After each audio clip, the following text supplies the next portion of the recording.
a different screen so I can kind of moderate chat and whatnot. I was going to do that. Yeah, I got I linked the private chat to YouTube and Twitch. So yeah, so let's see. Let's go.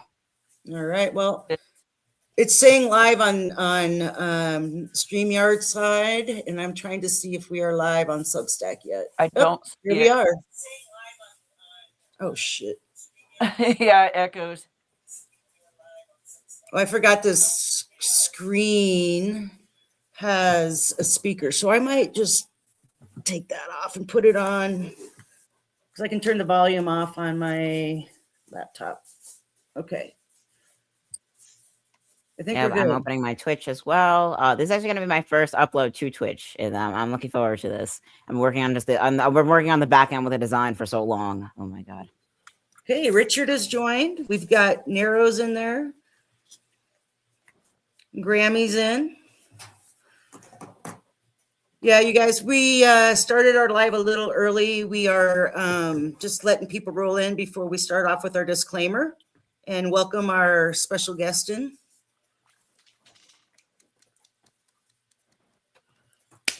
Hello, everyone. Deandro Bees. All right. Let's see.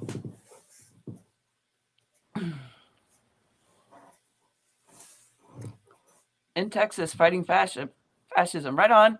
Yeah. In Texas. Yay. Rock and roll. Awesome. All right, now let's see. Deandro, Grammy, Richard. Yep, that's good. We usually have to wait a bit before people start showing up, and I think that's a good move to just start streaming a little early and let them roll in. Sorry, I'm rearranging some stuff. Ohio, holding that line.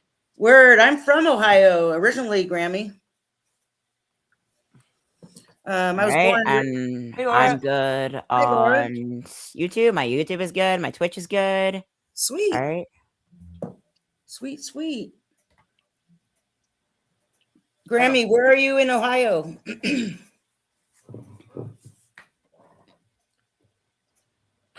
Oh, I hate it here. One of the reasons I left 30 years ago. Can you see the chat, Margaret? No. Where is it? You're gonna want to Substack side. You can go to your. I'll put the link to it in the StreamYard chat. You can see the chat, right? Nick G, dude on the couch, welcome in. Okay. Yeah, thanks. Nick G. I saw him. I got into one of his lives the other day, and I dig Nick G. Whew. Let's see if I have a hack here. It's weird because I have to go to the Substack side to see the chat Substack. Yeah, so what I do is I have a StreamYard in one tab, and then Substack like viewership live in the other tab, and then my Twitch creator hub, and then my YouTube creator hub as well. So that's the in that order for the tabs. Yeah, they're in separate tabs, but like I can only view one. Oops, you're here twice, Margaret. What's going on? Okay, so because when there we go. And now you're gone. And now you're when Neuro sent me that link, I took the link and then it opened up a new window. Gotcha. So I had to come back. There we go. All right. Okay. Waiting for a few more people to get here on the Substack side. I don't need to see the chat. That's okay. Right. Yeah, you're good. We can read it as we go. All right, can you guys. hear me okay? Oh yeah, we can hear you. You can't hear me. I can't hear Margaret. You can't hear Margaret? No? Okay, let me. Oh, your mic's off now. Can you hear me? Guys. No? Oh my God. I messed up. Okay. Oh, you're good. It's all good. It's all good. Okay. All right. I don't know what happened. You there? Can you hear me now? No? Yay! All right, yeah, we're good. We're good. Okay. I should have left well enough alone. Oh, because Dave is a software engineer. Can you hear me? Yes. Yeah, I can hear you. Can you hear us? But I can't hear you. So I'm going to go out and come back in. Sorry. Okay. Jeez. Right, we got 2 viewers on Twitch. Welcome in. Welcome in. Nick G, a dude on the couch. Yeah. Lies and scrolling. Yeah, sorry. We thought we had all our tech issues taken care of, but apparently not. What I was doing before was I was using my TV as an extension monitor, Yeah, and I couldn't get it to work today because I usually read the chats on the TV, yeah, and then I can see myself like in real time on the camera. But yeah. not the version I'm seeing because I'm on the Substack side, so I can see the chats because I've only got one screen to work with. Right. And I'm just doing like, I've got another computer right here. Whoops. So I'm doing, where's Margaret? Grammy said, "Love your hair color, Neuro." Yeah. Oh my goodness. Hey, Gabby, how's it going? Sorry, guys. We're working on it. It started It's a bit of a slow start. All right. Your mic is off. Hey, Laura. You're all right. Unmute your mic is muted right now. There you go. Can you hear me now? Yep. Yeah, we can. Yeah, we can. Okay, I can too. I shouldn't have touched the button. I should have left well Nero enough can't alone. hear you. Okay. How can cool. Tig and I hear Margaret? And Yeah, we can hear. I can hear both. Everyone. Happens sometimes. Yeah. One time on the Daily Whatever show, this happened with like Dana. Yeah. Okay. Okay, let me right. turn my notifications off. Yay! You got it? Yeah, I can hear now. Okay, Yeah, great. we're good. All right, we're Okay, 6:01. All right, hey, All we're right. gonna. All right, folks in the chat, thanks for being here. We're gonna start off with our disclaimer, and we always allow Tig to do that because she's so good at it. Hello, everyone. Or they're All so right, good at it. Yeah. All right, welcome to Mind Haven. This is our mental health podcast, weekly every Sunday at 8 p.m. Eastern. So you can do the conversions. We'll have that all in the descriptions and everything. Quick disclaimer before we get started. Mind Haven is a roundtable discussion about mental health and how that relates to the world as we know it. We are not licensed professionals. It's not peer group. We're not just here to vent, but we're also just here to have a discussion on what to do about the world and what we can do as ordinary people, just in this crazy transition that we're living through. So any resources you might need, we'll be happy to delegate those to people who are more qualified than us. But this is our experiences with mental health, and this is our experiences just having a discussion. And it's not just a show, but it's also conversations. So we're always looking for new ways to interact with our viewers and new ways to interact with everyone, our subscribers and followers. So without further ado, let's get started with today's topic. Okay. And tonight we have our very special guest, Margaret Williams. So Margaret, would you like to introduce yourself? Maybe a lot of people in the chat already know you, but there might be some that don't know who you are. Sure. Margaret Williams. I am the publisher of the Empowered Leader publication on Substack. I recently retired from the Army Corps of Engineers September the 30th last year. Nice. With 39 years of service. I am also a certified leadership and executive coach and systemic team coach. And here we are today. I'm glad to be here. Thank you for the invitation. You're very welcome. Thank you for being here. We're happy to have you. Thank you. All right. Now to get started, Susha, you want to start with our prompt with today with our special guest, Margaret? Yeah, so our discussion today is going to be talking about racism within the BIPOC communities and how that affects our mental health all the way around. Yeah. So that's kind of going to be our topic tonight. So, all right. Yeah, it's going to be a doozy. It's definitely going to be a doozy. Yeah. Sushi and I yeah. Kind of let so I think I'm going to let you and Tig, you and Margaret can lead off the conversation since you're in the BIPOC community, and we'll go from there. And Nero and I can chime in whenever we feel like we need to have something to say. All right. Focus on the chats in case a racist troll comes in. Yeah, there you go. Yeah. Nero's over there standing guard always. Yeah.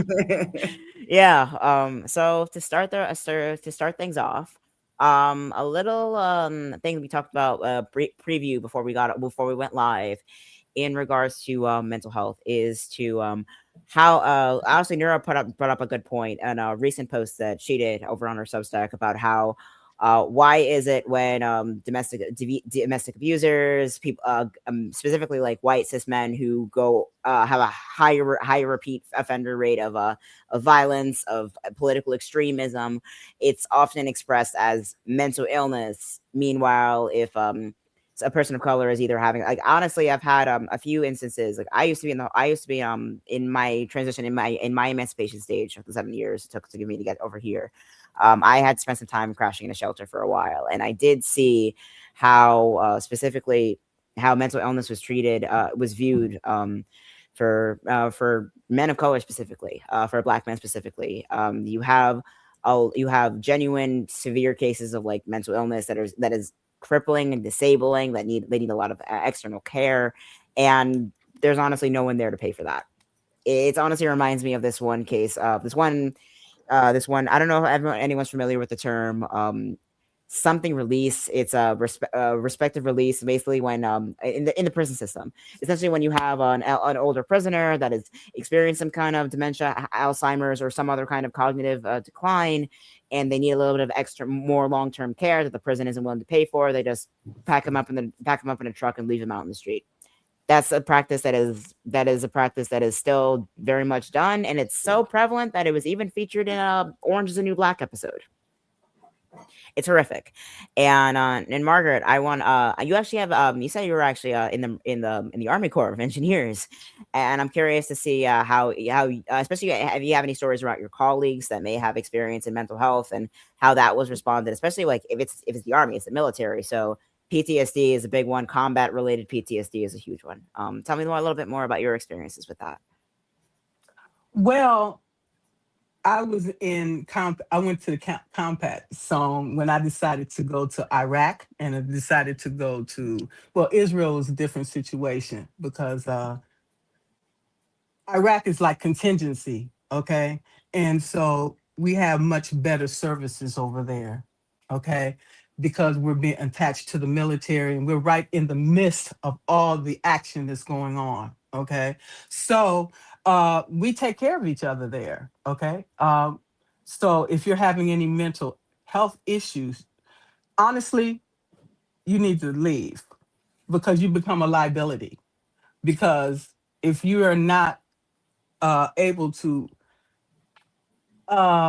respond quickly to a lot of things that's going on, you are a liability and you can't stay, okay? Because we need everybody to be able to make quick decisions when the time comes. You know, if we have incoming coming in, we have to stop everything. We have to get under the desk. We have to, be prepared to try to stay alive while we're over there, okay? Yeah. So because And that we've had generals come in. We have ambushes. And they're always watching. The enemy is always watching and plotting and planning. And if they see any signs of weakness, they're going to play on that. And the U.S. also, okay. And when we're over there, we have to pay for our security. We come with our own security agents, okay, and other private contractors that the military hire, okay. But nevertheless, we in somebody else's country, so we have to pay them as well to help. Like, hey, we need you as like a backup, okay, because you don't want to get caught out there, cornered, and can't get out. Okay, so right. we work together with the Air Force. We work together with the Marines. We work with everybody, even from other countries. We have this network where we have all the resources and firepower we need to come out alive. Oh, there's going to be casualties, sure, but sacrifice the few to save the many, and that's our mission. Yeah. Yeah, of course. And how long have you been out of the military? How long have you been a classified veteran? Well, no, I've been a civilian. Right. I was never in the actual military. I come hired as a civilian to help to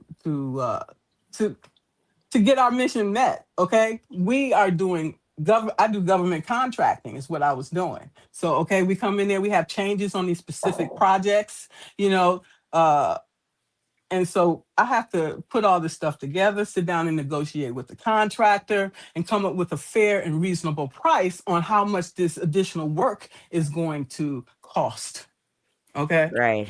And In the that midst additional of all price. of this stuff going Yeah, in on. the midst of all of it. And in terms of the contract work that you've done for the military, how much of it has gone towards mental health care for either vets or anyone who suffered any military-based PTSD? Because even after the fact, it's been a while since Iraq. It's been a long time since, and I can't help but wonder like the impact of that coming into it, and especially regarding like what is your experience with it, especially in like the culture of the military. You were a civilian employee, but in terms of how you were treated, in terms of how any burnout or any kind of that hypervigilance coming into play, how has that impacted your day to day? Today, Yeah. well, I am still processing and I'm still healing from everything that I went through from even my childhood, which was horrendous. Okay. And I'm honestly surprised that I'm still alive. Yeah. Yeah, it's honestly, it's of course, it's a honor. It comes at a surprise when you've come out of all of that. I mean, even like me, like I'm not military. I'm not affiliated with that at all. But even so, the PTSD is still very much real. If you go through several different experiences back to back where your life is in danger and in a perpetual state of hypervigilance in order to like stay awake, like I've had to. I honestly, like between being homeless and even prior to that, when I was abused by my parents for so long, medically abused, when you get to that point where where you're debating whether taking your own life is less painful than enduring what you're in your current situation, that is a mindset that is, in my opinion, not mindset that is not naturally occurring. That is not pathological. That's something that like this. It's not something that is pathological or even classified as an illness at that point. That is socially instilled. If you are around others like who are either supposed to protect you or around other or either your parents, family, or even colleagues in the military, if you're around others or even around other people that push you into this mindset that you have to debate whether suffering and surviving and the mental anguish and trauma and physical trauma that will come with it is worse than just being done with it and ending it. That is something I've had to struggle with for a long time in my life, and just trying to learn how to unpack, as well as just like, even then it's like, do you want to live through this over again, or do you just want to be done with it? It's so tempting at times. It really, really is. Yeah. And it's really tempting. And even like, and as a person of color, like as I had to detox from a lot of the medication that I was abused with for so long, and I had to try to get my mind back. And even going to the ER, usually if you're going to like getting all those pills at once, that is a dangerous operation. That is dangerous. And that alone should have killed me. I had to detox myself in motel rooms.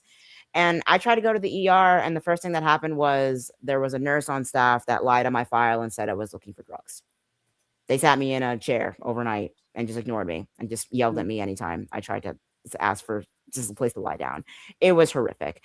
And even then, I was being discharged and was surrounded by security because they mistook me for the person having a psychiatric code instead of the person down the hall that was actually just being completely unattended to.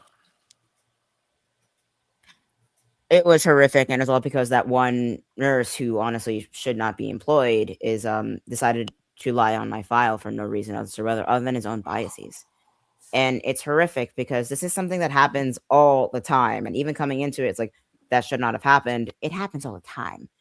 I mean, you have, even as not even just a person of color, even as a young person, even as any of that, you have so many cases of where you try, even if you know you're dealing with something, even if you know you have, it's usually, honestly, like, you could actually have some experience with this. If you know you have something going on and you go in for help, the people that are supposed to help you immediately go with any biases they may have, any biases, any prejudices, and immediately either just write you off. And that could be incredibly dangerous. And in my experience, it's something that happens more commonly with people, with BIPOC, with people of color. It's something that happens all the time. Even in terms of like medical abuse, like the amount of, I honestly have a few friends that are in medical school myself that are going through like the residency process, and they're still being taught like by certain professors in med school that black women or black people of color have a higher pain tolerance than white people. Not true. That is still being taught. That is, You're getting a lot of and love in the chats, just to let you know. Yeah. that is still very much being taught, and it's horrific. And it's horrific because one, it's bullshit, and two, it's dangerous bullshit. And in terms of like, well, I honestly, I respect Margaret. I respect you a lot too, because like if you're going into that as a liability, but it's like if you're going into it like, okay, you steel yourself, you bite your teeth and grit it. You just deal with it, because no one is going to help you. That's something I've tried to unpack and both grapple with as well, especially when trying to go to college in other ways. It's just like, my experience is that no one is going to, if they believe you, they will ultimately fail you. That anytime you try to, any person who claims to have your best interest at heart will either eventually fail you, or B, use that to justify burying you underground. And it's horrific. You're Yeah, go ahead. right. You're right. That's why I know that from experience, growing up, there was nobody to come save me. I had to save myself. Okay. Yeah. And so if I have a choice between committing suicide and just going out there and you can shoot me, I'm gonna go out there and you can shoot me. I'm not gonna commit suicide. I know, like I've honestly, like, I've gotten into some like heated arguments with police officers hoping that they would, because that's something I've trying to like regret in the past, because like, why would you say that to a cop? You think he could have shot you? Yeah, no shit, Sherlock. That was kind of the point at the time. But even so, it was kind of pointless. It really just like knowing that you had those biases exist, and the fact that my mind kind of manufactured that as another way to end my life in ways that I couldn't do before is horrifying. And it's not just horrifying, but it also says a lot about the expectation that like, oh, no one is going to be there to save me. No one is going to save me. So I have to either save myself, and if no one's going to let me die either, then anything goes. I just want to say, after being shot at by my father, I knew that I was my only backup plan, and I was not going to rely on anybody after that. If your own father shoot at you, anybody else is fair game. So I always been on the defense mode after that. Okay. I'm not going to wait. I'm not going to sit and wait for you to come and destroy me. I'm going to be gone. As soon as I get a whiff that you are disloyal in any way, I'm out. Yeah. And that's a tough one, especially when trying to rebuild relationships and trying to interact with people as a normal human being. Yeah, I mean, my parents were like, they were upper class. I mean, they assimilated hard, and they made it well for themselves. But even then, like, that's that different hell within itself, because when they assimilated a little bit too well, and I kind of suffered I'm thinking of not Margaret Mitchell's. Her last name was Mitchell. The wife of John Mitchell, the Nixon's attorney general, who was actually in charge of the Watergate scandal. He was one of the masterminds behind the Watergate scandal, who institutionalized his wife to cover in an attempt to cover up what the Watergate scandal was, essentially. But his wife actually was able to call a friend of hers who was a journalist and leak that before another male-oriented column took up the story, and that's how we know about the Watergate scandal at all. That's how we know at all. But the fact that even then, after everything was broken, they still institutionalized her for 12 years plus to cover it up on behalf of John Mitchell, on behalf of her husband. This is the 70s, so this was still still technically legal. And it's horrible, because like, even when you have like, you come like, oh, you have like, oh, money, go back to your father, they said. It's like, are you trying to kill me? Because that's what I was trying to get myself out of. And it's a whole assumption that if you're a person of color, and even then there is the biases among biases. Like, even like, I found sanctuary in the inner city. I found sanctuary in like neighborhoods in southern New York and stuff like that. That's where I am now. Actually, I found sanctuary there from where I came from in upstate, for the upper state, like more suburbia area in New York, and I found sanctuary down here. And there's a lot of women of color that harassed me and almost put my life in danger, because they couldn't understand that suburbia doesn't automatically mean safety. It just makes it easier to get away with shit because of that assumption. And honestly, Sushi, I actually have a question for you in regards to this. Okay.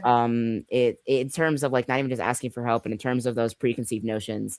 Because you live out in Ohio, you lived out in Colorado, and you had that like Midwestern tough, like bitch that fights bears in the forest. Right. Yeah, but Well, I'm not. Yeah, I've always just took care of myself. I never really depended on anyone else but myself. Um, I've always had to carry like multiple jobs just to make sure my bills were paid. And anyway, I guess, with the bipolar 2, that would be like the mania side of it. Like I'm like, I can like hyper focus on things and multitask when I need to. Um, but yeah, like after I dropped out of college in the early 90s, I decided to hit the road and I toured around with like the Grateful Dead. And I met people all over the country. And that was kind of my growing up, hung out with a bunch of hippies and just went and saw live music all the time. And that's what I hold dear to me, is just that kind of lifestyle. Well, I've got a solid job now that I've been at for 25 years. And once I retire, that I'm going to be a vagabond again. I just enjoy that kind of life. yeah, So, you enjoy being a vagabond, and that is great for you, and that works well for you, honestly. yeah, I'm just a But free spirit, yeah, and honestly, like, did you have a lot of people around you that like, why are you choosing to be a vagabond? That whole like that having that prejudice against the vagabond lifestyle. Did you have Yeah. people? Did you experience criticism like that at all? Yeah, my parents, they're both educators. They were a little upset with me, or whatever, when I decided not to go the route that they wanted me to, but I wouldn't have been happy that way, so I chose me over what they expected me to be. So but most of my friends out here are all deadheads, most of them. So they're all like, they get it, that that's how I ended up in Utah originally in 1993. I ended up going to, and I was living in Ohio at that time. I decided to go out to Las Vegas for a Grateful Dead show there. And we were camping at Lake Mead, and I met a bunch of people from Ogden, Utah. That's where I'm at. And I moved out here permanently in 1995. So, I've been here just over 30 years. And I've never looked back. I just love Utah. I've got the mountains. I snowboard. I ski. I love working with. I work at Utah Schools for the Deaf and the Blind, so I'm very well versed with people with disabilities.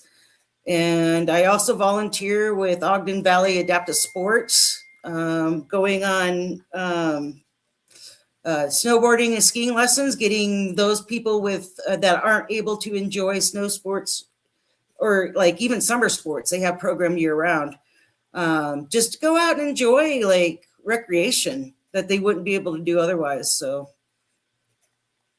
Yeah, and that's awesome stuff. And I think there is a place for the vagabonds of this world. And I think there's a lot of like, I mean, maybe I'm just like referencing a bygone era of the 80s and the 90s, that like, oh, why are you gonna be? It's like maybe I'm just stuck in the 60s references. But even so, there is like, I think that a lot of young people like myself are trying to like, well, there's a whole van life movement going on right now. A lot of people my age are going the van life, and that has its drawbacks, and that has its pros, and that has its cons, especially if there's kids involved. yeah. But even then, it's like I got into that stolen car that I kind of was able to work my way out, or work my way around a lease, and using any level of tricks that I had on my sleeve. And I got in my car, and for the duration of those 4 years, even aside from the detoxing, once I was all out of my system for the most part, I drove to as many state parks in New York State as I could. And it Yeah. was, at that moment, I was homeless still. I was living out of my car. I was eating cup noodles and a camping pot that I ordered online through I was able to go through like an Amazon locker at the storage facility that I used for my stuff. And I found a way to make it work. But even then, it was honestly, I was homeless. It sucked, but I was never happier because I was homeless, but I had my autonomy and I had my independence. Yeah. And that was more important to me than anything else. Yeah. And you're liberated. It's like, it just feels so good to meet different people along the way too, you know? Yeah. So, I honestly never would have found like my found family here in Southern New York, honestly, Mount Vernon. The faculty of the shelter I was crashing at kind of adopted me. And now like they have 4th of July cookouts and holiday parties, the community center there. It's wonderful. And I love everyone that I've met so far. And not everyone, but even then, like I have my found family. I have tons of friends, and even a lot of friends that were in the not even the shelter with me, but also like prior to all of that years ago when I was in the mental hospitals and stuff. They reached back out to me, and we found each other again, even after all of it, and we kind of just reconnected. And that's something that's really important to me right now, because like even after everything that happened, I've lost a lot of my friends along the way. Not even just like socially, but like a few friends of mine had passed away in the journey. A few of them didn't make it with me yeah. and with us, and it hurts me to know that I miss them so much. But even then, it's like this is just life, and there's a lot of it's a life that I think every person in their 20s should be able to experience at least once. Oh, I absolutely. think that having that autonomy and having that humanity and being able to make mistakes and it be life or death, but also be able to get yourself out of it and have that support, because I wouldn't be able to get anywhere I am right now without my godmother. And she subscribes, and she's possibly in the chat with us today. Actually, she might come Yeah, on I later. haven't seen her yet, but she probably is. So we are Yes. derailing a little bit off topic. Yeah, we are derailing a little bit off topic, but to pull it back for a second, Yeah, we it's gotta like pull it back in. to pull it back for a second, I think every person should have that opportunity to explore themselves in that regard. And I think it's been incredibly more difficult, especially because a lot of institutional things are holding young people like myself back.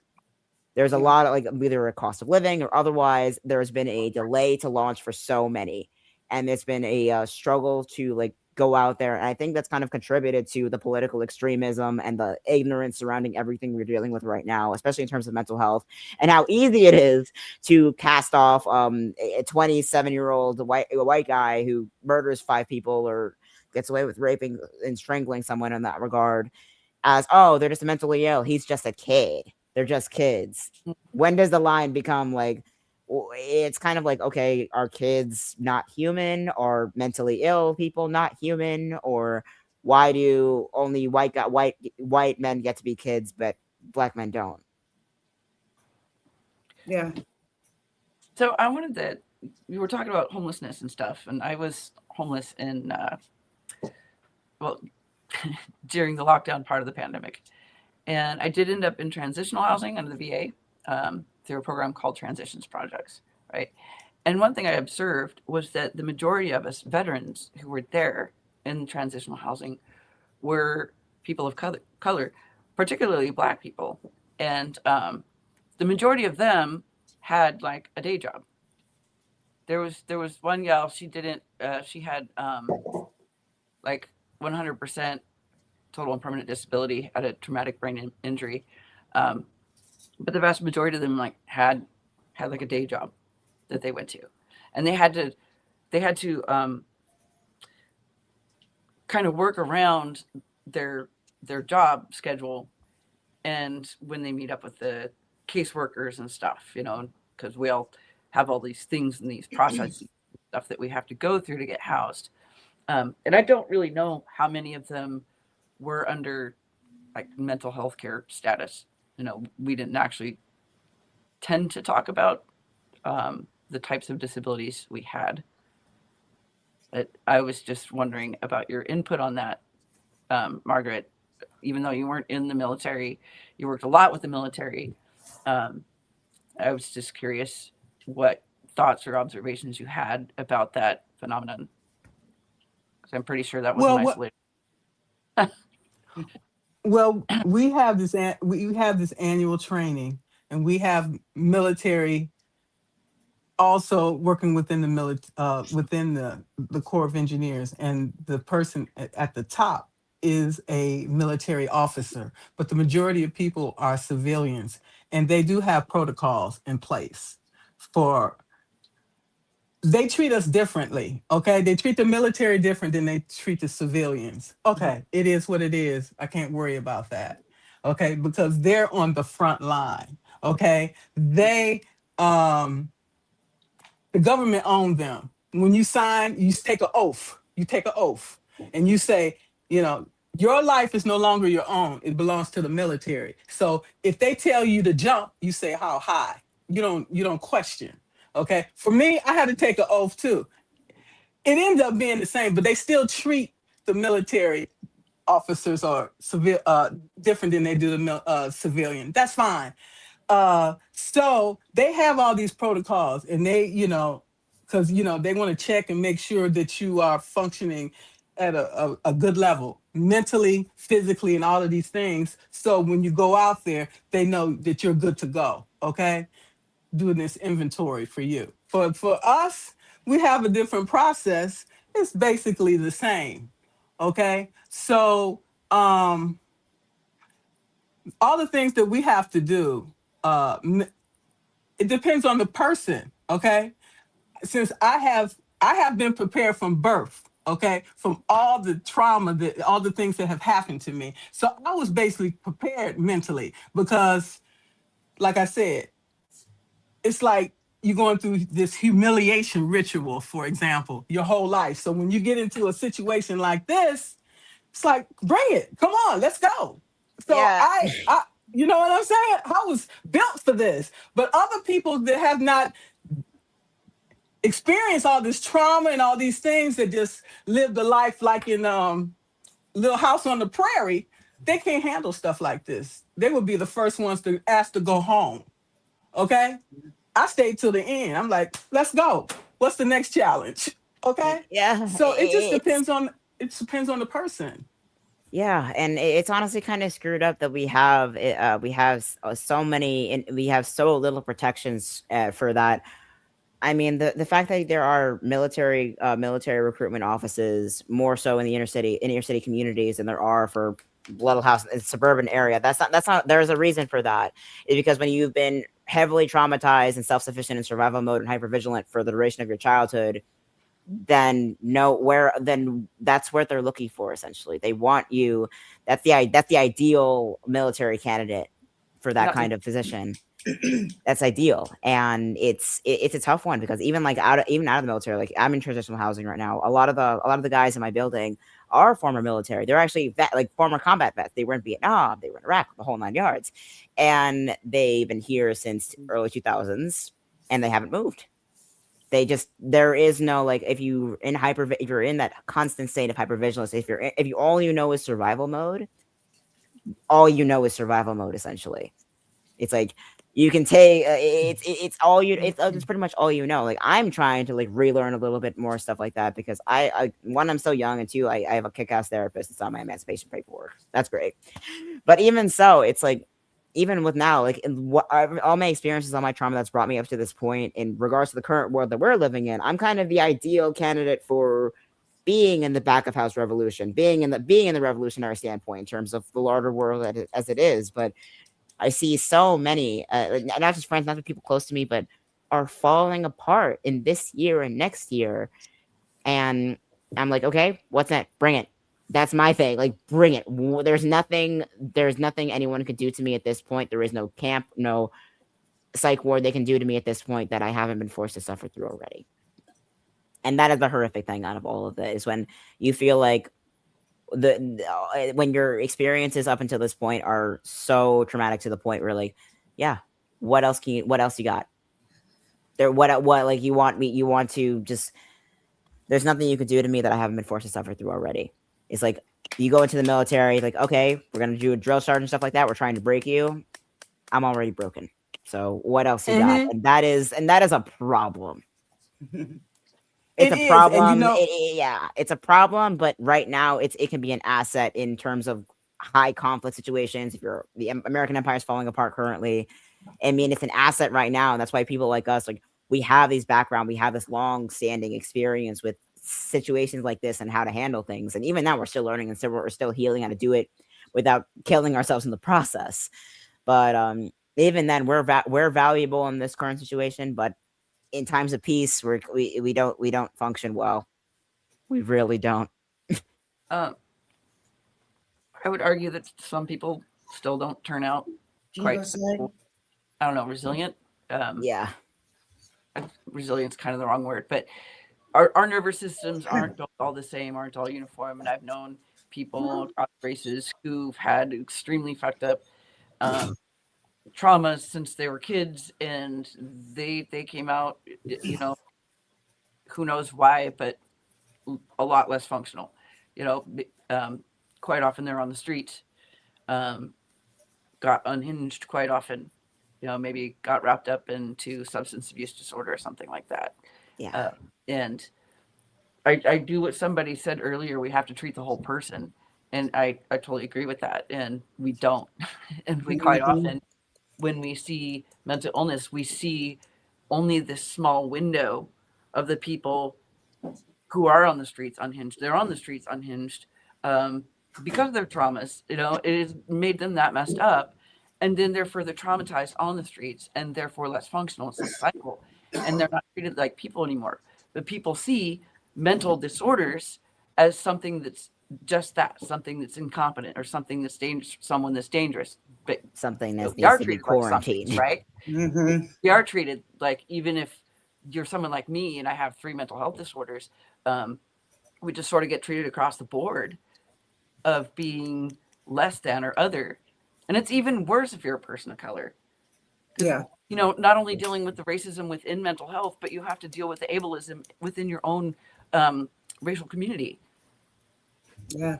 And Tig, you were saying before too, like with your parents and the way they put you in all the mental hospitals and stuff, it's like within the BIPOC community, it's like considered like they don't really believe in the medicine part of it, or they think they Yeah. can just throw you in a hospital and that'll That fix will, you. that will fix things. And it's really just like an assumption that a white man in a white coat tells you this is the way to do things, and that's what you're going to do. And even then, like I look more like my mother in that regard, but my father looks white as they come, because like my grandparents on my dad's side actually immigrated from Spain to the DR pre-World War II. So they look very much very Euro-like, very European-esque. And it's kind of a hard situation because growing up with him, he's kind of not the brightest bulb in the box. Really isn't. Kind of a man child. I had to spend a lot of time babysitting him. I hated it. And even then, it's like this expectation that I was supposed to give up going to college and give up everything to stay with him and with my mother and take care of him in old age was kind of no. That was like, it's like, no. It's like, I am not going to sacrifice my humanity because you refuse to embrace yours. I'm not going to stifle my development because you refuse, because you're scared to develop yours. And I left. It was a fight to the bitter end. It ended very badly a few times, but I did it.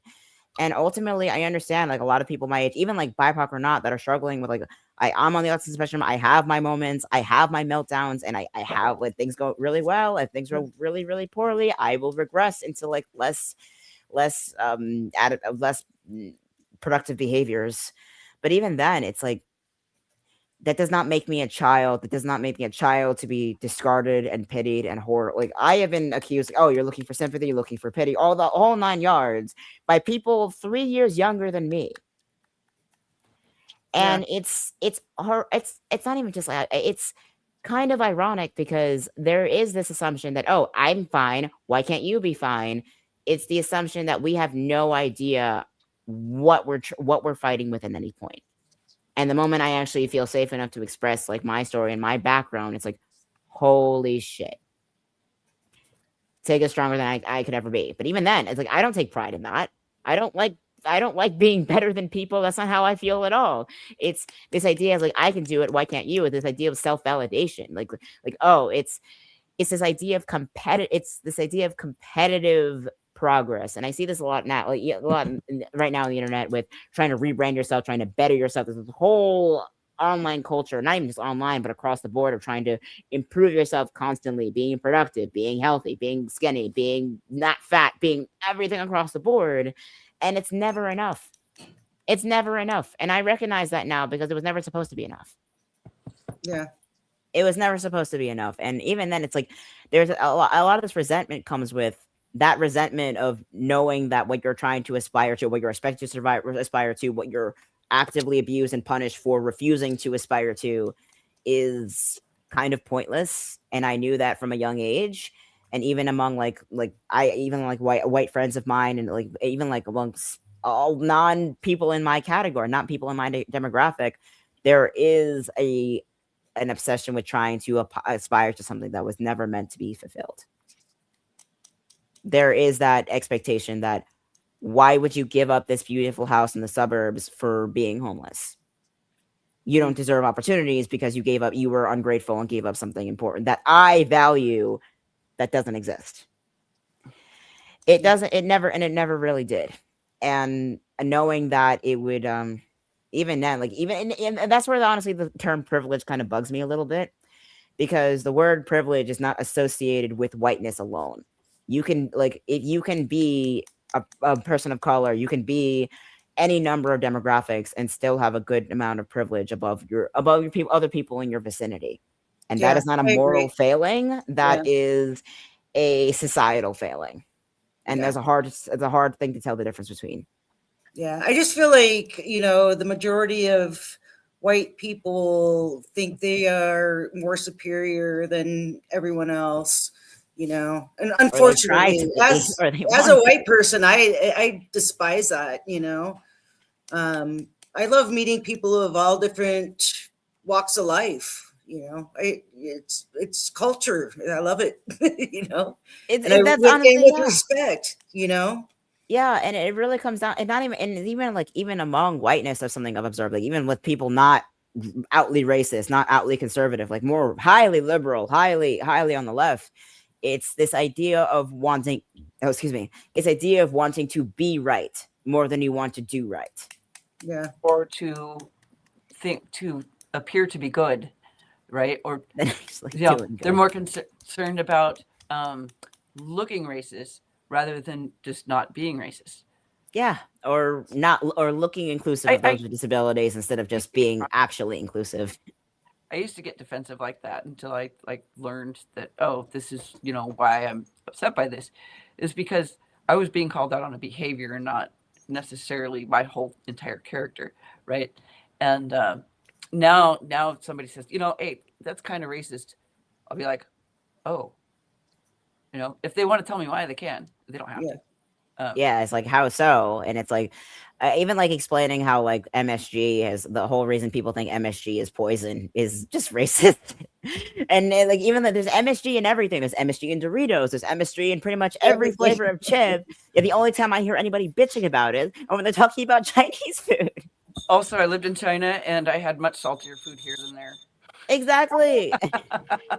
Like, yeah, exactly. It's like, oh shit. There's a reason it's called systemic racism. It's called that thing for a reason, because it not only just hurts people of color like us, it also hurts white people as well. Because if you're too preoccupied with othering people who are not like you, you're going to be too distracted to focus on the actual problem at hand, which is a select few wealthy people who have lost their goddamn minds. That's why the model minority myth came into play with Asian immigrants and stuff like that. Even then, because if we're too busy fighting each other, then we won't be able to tackle the real issue, which is everyone deserves access to resources, access to connections, and access to all the things they need to not just survive but thrive. We need that we need that community-based oriented infrastructure focus. Ooh. That's why we're here. That's why we're here, essentially. Yeah. We need that community-based focus more than ever. And I think if we I honestly Nero, you brought something really important. It's like, you used to get defensive, like being called out for oh, that's racist. Like, no, I'm not racist. It's like it's this premise, like white guilt versus white shame. It's like shame tells you I am bad, or guilt said I did something bad. like guilt, if you're feeling guilty about something, it's like, okay, I screwed up this up. Either I can fix it. If I can't, I hope things heal. And I what can I do to do better in the future? If you're feeling shame, then like, oh my God, I am bad. I am this bad thing. I am this bad person. And I think it's a hard line a lot of people struggle with. Like, doing good is not necessarily being a good person in any society, honestly. And the What more defines a you, good person? Yeah. yeah, and the more you hear it, the more you believe it, right? So you got a lot of people out there that, they just have been told they're shitty their whole life, childhood or whatever, and then so they take that on, they get that mindset. Yeah. It's very hard to break, okay? Because my father used to tell me, you're not ever going to be anything, and you're going to be crazy like your mother. And I still can hear that voice even after all these years. Yeah. Because it's the people that's closest to you, it's the one that damaged us. And so we have to deprogram and reprogram our brain. Yeah. Keep telling ourselves every day, I am enough. I got this. And I do this every day. Okay. We gotta keep doing that. Keep reframing the story. Yeah. And it's honestly an interesting one, because the reason they said that to us is because someone said that to them, and someone said that to their parents. And even then, if you go back far enough, there might have been a reason that they didn't see the damage long term. Yeah. There's a thought experiment I actually I read about recently. It's called Chesterton's fence. It was an argument for the old school version of conservatism about tradition and whatnot, not fascists that we have to now, but just keep that in mind for a second. Chesterton's fence essentially is that if you're walking down the road, walking down the lane, and you see a fence, you don't know why it's there, you don't know why it was put there, and you don't know who put it there. Do you just smash it and go on your way? Or do you explore more information as to why before making a decision whether to remove it or go around it?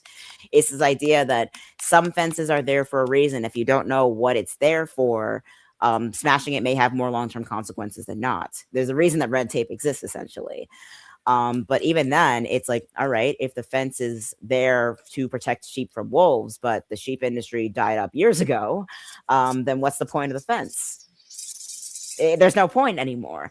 I feel like there's a reason that like generational trauma exists, and that traditions exist and tie them to that, because a long time ago, like what traditions and trauma actually came were lessons of the past. They were lessons learned, mistakes that were made, and these traditions or these constant mentalities or these worldviews were constructed by people a long time ago before us to either prevent or protect something that happened a long time ago. But even if that thing no longer applies, it depends on like, well, do you keep the fence or do you break the fence? Or maybe you can only have to destroy the fence outright. You can just dismantle the fence and build something better at it that suits us more to this day. Yeah. And generational trauma is that just kind of what we're talking about. Like, Dad's dad did that. Grandpa's dad did that. Great grandpa, great grandpa. You know what I mean? So it just carries through to each generation. And we need to, as we are coming into like these crazy political times, we need to really like make sure we're taking care of ourselves and don't listen to all the negativity, and just be kind, and love your neighbor. Yeah. And I actually had a conversation with a former colleague of mine, and it's like, well, like, even if we don't use the terminology for LGBT, they were very confused. They were kind of hesitant about talking about, they didn't have a lot of college experience.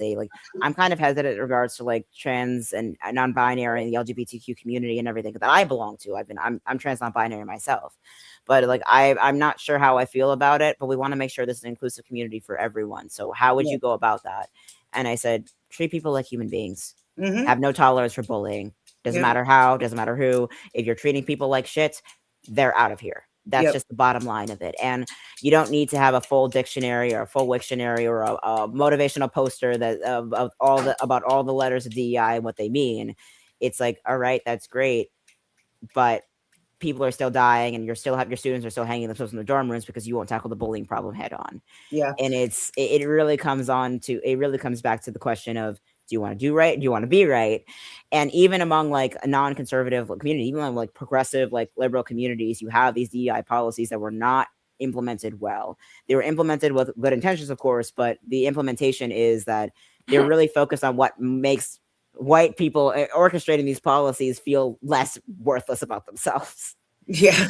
And that's honestly goes into a lot of progressive policies that we've seen. That's where the frustration for the Democratic Party up until this point has come from. It's like a lot of this frustration has come from these policies meant to make white people feel safe. What gun regulation makes white people feel safe? And even if it doesn't tackle the root problems at all, it doesn't tackle the things at hand. People are still getting bullied. They're still being treated like shit. The violence continues because, all right, we have this motivational poster. It's something you point to rather than something you follow.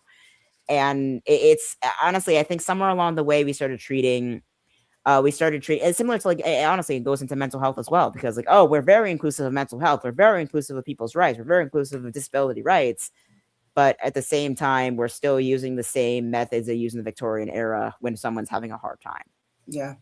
I just want to ask the question. I recently seen these murder suicides, and these people were white.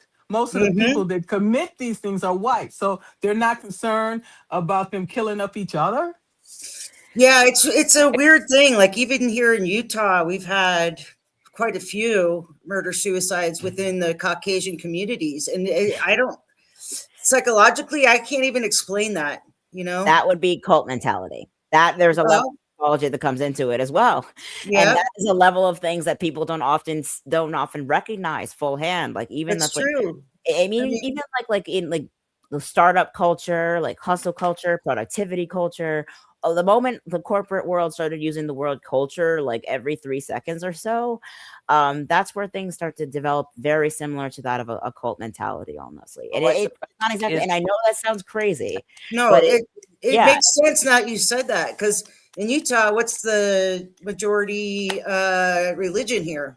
those damn Mormons. Mormon? Yep, and they are a cult. Yeah, and I that's I hope don't. and, there's I no and one don't know. Mormon out there.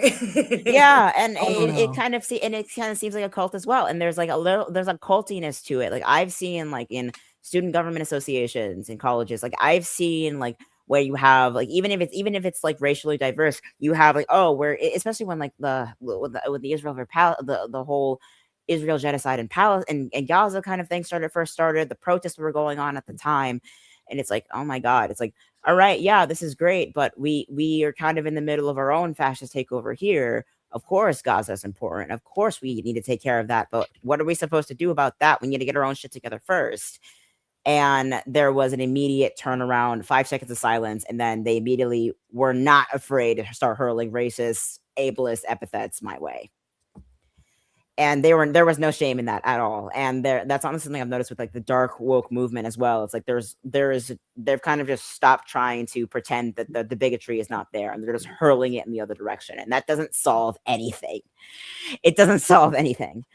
And not only that, but also makes it incredibly dangerous for everyone caught in the crossfire. Like Yeah. right now, we need and even aside from all of that, what I've noticed, it goes back to the cult mentality. And it's like that people see the word cult and they immediately think Satan, like hereditary horror movie kind of shit. But it doesn't always have to be that way. Anytime you have a high control group mentality, like a high control group mentality, where there's like, okay, we have this poster of this is things we don't do. Yeah. But there's things are still happening, Oh, she's frozen. but we don't do it. And that's where you get nowhere. It's like talking to like a Trump supporter in this day and age. It's like when you're trying to like with the video is right there. You can see what happened with your own eyes. It's like that didn't happen. She hit him with his car. The internal bleeding, everything that this and the third. It's like, how do you debate someone on that front? How do you debate someone who believes that what they're seeing with their own eyes is not that? That is a cult, essentially. That is a cult. And how do you explain to someone that bullying is still happening in your community and violence and bigotry is still happening in your community? Nope. Our DEI policy says otherwise. And the more you try to bring it up the issue, then you become the issue. And the more you point out the inconsistencies in the inconsistencies in the rhetoric, then you become the enemy. You become the other. You become the illegal Enemy number aliens. one. Enemy number one. This, that, and the third. Exactly. And you can't defeat one cult with another. It's going to take a lot more than that. And especially like that's something in regards to mental health that's really important to me, because cult mentality is something that anyone can fall for. It doesn't matter. It's not a matter of intelligence. It's not a matter of illness. You don't have to be predisposed to it. It's not pathological. It isn't always genetic. It's something that any human can fall victim to. It's something that's been all around forever. I just want to say you can't always know up front until sometimes it's too late. Unless you have to listen to your intuition, and you have to listen to your body, because it'll tell you, beware, something's wrong here. And you need to listen. When you hear that voice, get the hell out of there. Yeah, and even like in cases like with mood disorders, we talked about bipolar and like CPTSD, like the highs and lows and everything. Emotions are not something to be suppressed. They're there. Like you don't take pills to silence your emotions. You can do that to level things out a bit, but your emotions are survival mechanisms. Though their emotions have another name back in the day. We call them instincts. If you're angry, that means something is wrong. You have that fight mode. If you're upset, if you're sad, like people think, oh, sadness is weakness. No, sadness is encouraging other people to come and support you. That's what it's for. That's what tears are for. So like you have like, oh, men don't cry. It's like, then men don't get supported with anything. And look where there's nothing more beautiful in my eyes than a man that can cry. Yeah, right? Like, yeah, get rid of that masculinity and just let your guard down. I mean, we all have emotions, Think about it. Men were taught as a child not to cry and to be strong. Yeah. Okay, this is the programming from their parents. Okay? Yeah. So all that stuff has to lay hidden. That's not good. Yeah. No, it's not. It's not good at all. And I think it's like there is this assumption that okay, you can't envelop more of your humanity, because this is not exclusive to men. This is not exclusive to women. This is not exclusive to anyone anywhere along that spectrum. It's not exclusive to white people. It's not exclusive to BIPOC people.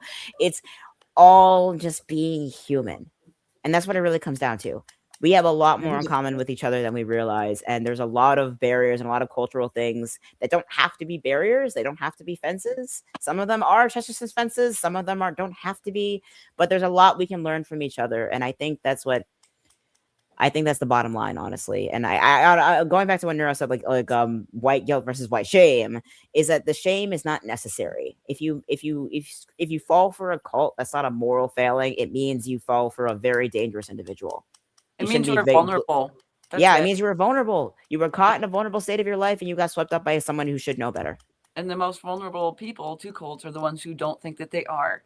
I consumed a lot of info on cults, and there's this one TED Talk where a woman says, no one is immune to cultic thinking. Yeah, no one is immune to propaganda. No one is immune to cultic thinking. Everybody has their vulnerable spots. Absolutely. And the fact that we still blame, like even like there's still videos of blaming the Epstein victims. It's like, you knew better. Why didn't you do something? It's like, why aren't you going after the men who did this to them? Exactly. Yeah. Why aren't you going after the leaders who did this? Why are you going after the administrators who allowed bullying and abuse to happen on their watch? Like to the point they blame the victims and don't do anything about the perpetrators. The more you point to the more you point out the obvious, the more you become the problem. And that's not a left versus right thing. That's just across the board problem.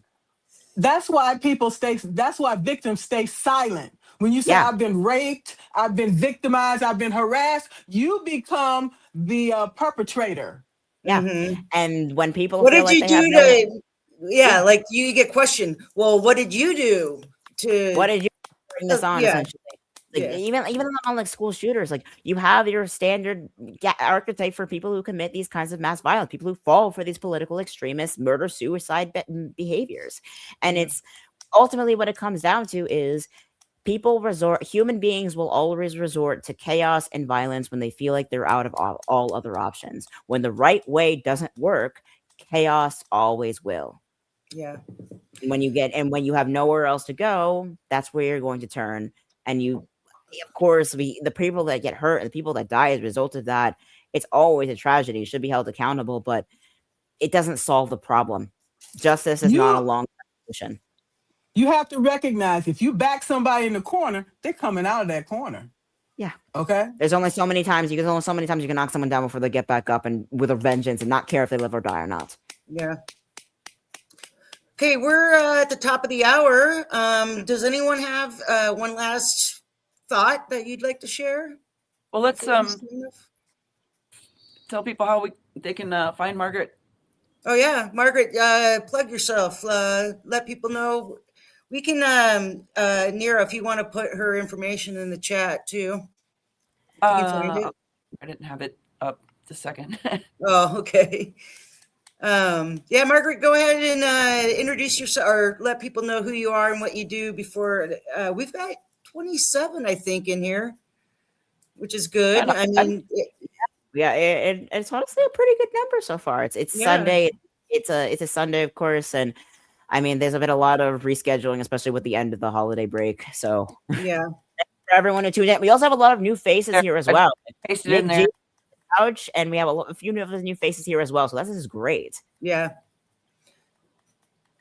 So, Margaret Williams, I am the publisher of the Empowered Leader publication on Substack. I am a certified executive leadership coach, systemic team coach, and retired Army civilian with 39 years of service. Yeah. All right, and where can we find you, Margaret? What platforms can we find you? Mainly on Substack and YouTube. Okay. That's that I'll have again. to YouTube. subscribe to you on YouTube. Yeah, I'm gonna look for you on Yeah. YouTube. Yep. And I'll subscribe to all of you all as well. Yeah, I have a Mind Haven where all of our lives get uploaded to automatically up to YouTube. Yeah, So. Same as mine.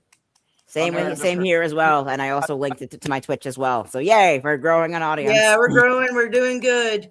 Nero, you want to plug? Well, I think most of the people here follow me, but narrowed over to Hodgepodge. I'm mostly here on Substack. I do have a YouTube as well, but most of the time, what goes on YouTube is on Substack anyways. I haven't really branched out much to other social media yet, so that's basically where I'm at. I sort of blog about the things I care about, which is a rotating set of special interests, which include art, but also, social justice and anti-fascism and stuff like that. Yay. Yeah. All right, Tig, it's your turn. All right. Tig Mansueta over here on Substack, YouTube, and growing on Twitch and other platforms as well as LinkedIn. I'm over here just trying to establish the basically just rewrite answering the questions that were asked previously that people before didn't have. So try to figure out a new system in place. When this one collapses, someone has to come up with a better system in place to replace it. And just building that coalition, building our community, and building a better human forward world, not just for any one demographic, but for all of us. Yeah, right on, Tig. And I am Sushi. You can find me on Substack and YouTube under Mind Haven. Well, on Substack, it's under Sushi Philiac. You find me there, but it'll say Mind Haven at the top. I started this little roundtable discussion, I don't know, about 2 months ago after I got diagnosed with bipolar 2. And we've been doing this weekly ever since. So I hope you guys enjoyed what we had to say today. Every week it's a different topic. We tend to just, feed off of each other and let the conversation ride. Yeah, and we're always looking for new special guests. Thank you so much for joining us, Margaret. Yes. We're always looking for thank new you, guests to Margaret. add new perspectives. Yeah, It I've was seen an you live honor. several times that I wanted to bring you in and meet you. So thank you. It was an honor. Thank you all. Yeah. Yeah, and if you're in the chat and you want to join this one weekend or whatever, it's always on Sundays. Send any of us a DM, Nero, Tig, or myself. Let us know and we can get you in. So, Yeah. all right. We also have a few other projects coming down the pipeline. New Yep. podcast on my front, premiering February 6th, and we'll see you there. Thank Yep. you for joining us. All right. See ya. Love you. Love you too. All right. Bye. Bye. Bye.